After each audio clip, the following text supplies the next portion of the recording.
Olá! Abordaremos neste vídeo sobre a equação de Schrödinger. Começaremos com um breve histórico do físico. Afinal, quem foi Erwin Schrödinger? Ele nasceu em 1887 em Viena e foi filho de Rudolf Schrödinger e de Georgine Emilia Brinda. Ele atuou como soldado, esportista, filósofo, historiador da ciência, físico e até mesmo biólogo. E, inclusive, foi um dos propulsores da biologia quântica, e que mais tarde influenciou o biólogo James Watson, vencedor do Prêmio Nobel de Fisiologia e Medicina de 1962. Em 1940, ele publica o livro O que é Vida? O aspecto físico da célula viva, uma obra que aborda a biologia quântica e, ao final dela, tem os relatos sobre sua vida. Durante sua infância, o físico foi amplamente amparado educacionalmente, com aulas particulares e incentivo dos pais na área da educação, tanto que sua fluência em inglês foi graças à motivação da mãe em ensiná-la essa língua. E além da influência da mãe, também teve seu pai, que também sempre o inspirou. Em 1920, ele se casa com Anne Maria Bertel.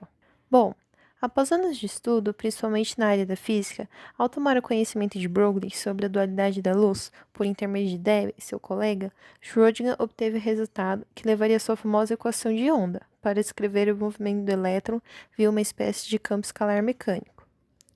Durante 1925, começou a buscar uma solução para a proposta de seu amigo. Em 1926, apresentou um seminário do grupo de Debye, o que iniciaria o desenvolvimento da mecânica quântica ondulatória. Erwin Schrödinger, em 1926, acreditava que os elétrons seriam pacotes de ondas propagando-se no espaço como se fossem partículas clássicas formando uma nuvem.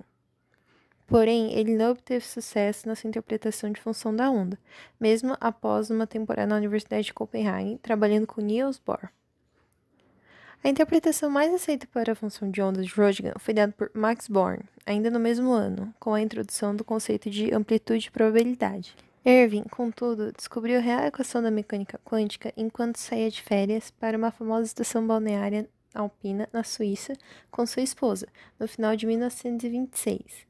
E tal relato foi descrito por Paul Dirac, o qual compartilhou o prêmio Nobel posteriormente com Explicação da equação de Schrödinger. A equação de Schrödinger é usada para prever o comportamento do elétron, e para entender ela é necessário primeiro ter duas coisas em mente. Primeiro, os elétrons se comportam tanto quanto onda quanto partícula. Segundo, é impossível medir algo quântico sem que ele se altere. Não é possível prever com precisão onde o elétron vai estar e com qual velocidade. O que dá para dizer é qual a chance de encontrar o elétron em um certo lugar e também qual pode ser a sua velocidade. Esse conceito é chamado de densidade de probabilidade, e é uma forma do universo rir dos cientistas, porque sempre que alguém chega perto de saber a velocidade, a posição fica mais incerta, e vice-versa. A densidade de probabilidade se aplica a qualquer corpo, tanto partículas ou coisas do nosso dia a dia, como uma bola. A questão é que, quanto maior a massa, menor a incerteza. Então não faz sentido usar esse conceito para coisas grandes.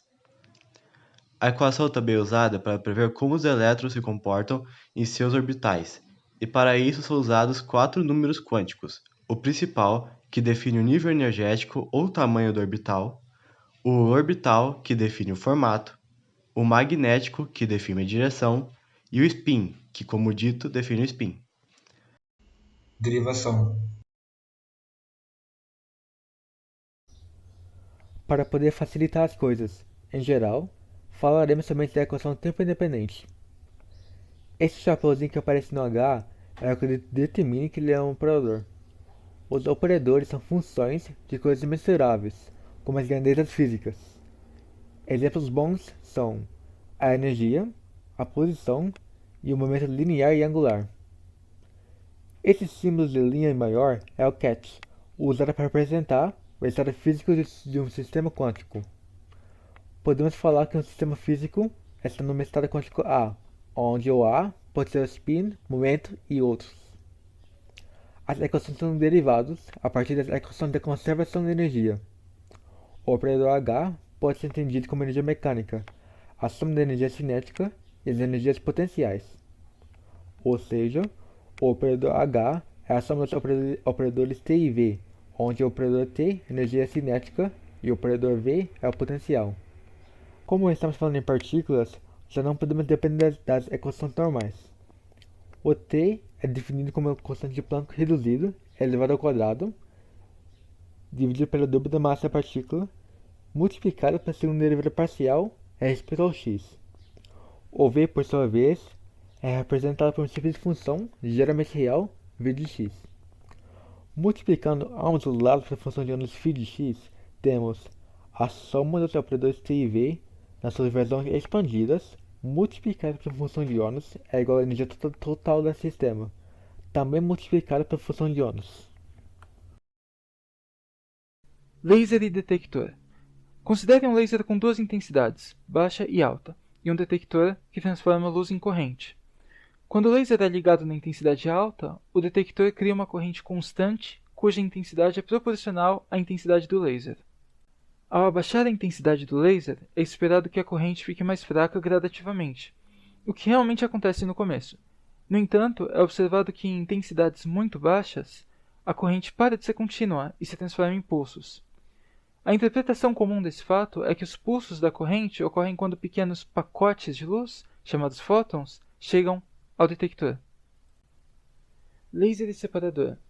O segundo experimento consiste em um separador de feixe, que é um vidro com superfície semi-refletiva, em frente ao laser, de forma que a luz do laser seja dividida em dois feixes. Colocamos um detector na frente de cada feixe. Observamos que a intensidade da corrente de cada detector é igual à metade da intensidade criada pelo detector no experimento 1. Como a intensidade da corrente é proporcional à intensidade do laser, isso prova que existe conservação de energia e que o separador divide a intensidade do laser igualmente. Ao abaixar a intensidade do laser, observamos novamente pulsos de corrente, como no experimento 1, com a mesma frequência, sendo que cada detector tem 50% de chance de emitir um pulso. O interferômetro de Mach-Zehnder. Esse experimento e outros semelhantes revelam a natureza ondulatória de fótons, o que é um conceito fundamental para a equação de Schrödinger, porque ela é uma equação de onda. Nesse último experimento, trocamos os detectores por espelhos, de forma que, depois de passarem pelo separador, os feixes sejam redirecionados pelos espelhos para outro separador. Finalmente, colocamos um detector em frente a cada um dos feixes finais. Quando o laser é colocado na intensidade alta, podemos afastar o espelho de forma a criar interferência entre os feixes, o que é um efeito de onda. Os feixes se encontram no final em fases opostas e se cancelam. Quando colocamos o laser na intensidade baixa, a corrente em um dos detectores forma pulsos, enquanto o outro detector fica sem corrente. Isso contradiz a noção de que o fóton se comporta como uma partícula, uma vez que ele cria uma interferência consigo mesmo de forma a nunca chegar a um dos detectores. Como já estabelecemos que os fótons são indivisíveis, não é possível que eles se separem em duas partes que interfiram entre si. Foram criados também interferômetros análogos ao de Mach-Zehnder, que funcionam com elétrons, e indicam que essas partículas se comportam da mesma forma. Superposição quântica. O princípio da superposição quântica explica que um sistema físico pode adotar todos os níveis energéticos possíveis e descritos pela sua fórmula antes de ser medido. Entretanto, após sua medição, ele adota apenas uma dessas únicas medidas. Como a equação de Schrödinger é uma equação linear, a soma de duas soluções lineares origina uma terceira solução não linear e que também satisfaz a equação completa de Schrödinger. Entretanto, ao calcularmos a densidade de probabilidades de energia possíveis adotáveis, observamos que há o surgimento de uma terceira possibilidade que depende do tempo, diferente das outras duas, e que origina da terceira solução, cujo valor indica uma interferência entre os outros dois valores das outras duas soluções. Assim, é descrito o efeito da superposição em um sistema físico. Contudo, através do nosso método de medição, quando medimos esses valores, o sistema assume apenas um deles anteriormente previstos pela fórmula, causando um fenômeno chamado colapso de onda. Dessa forma, o terceiro valor possível, calculado na densidade de probabilidades, desaparece, e o sistema adota ou A ou B.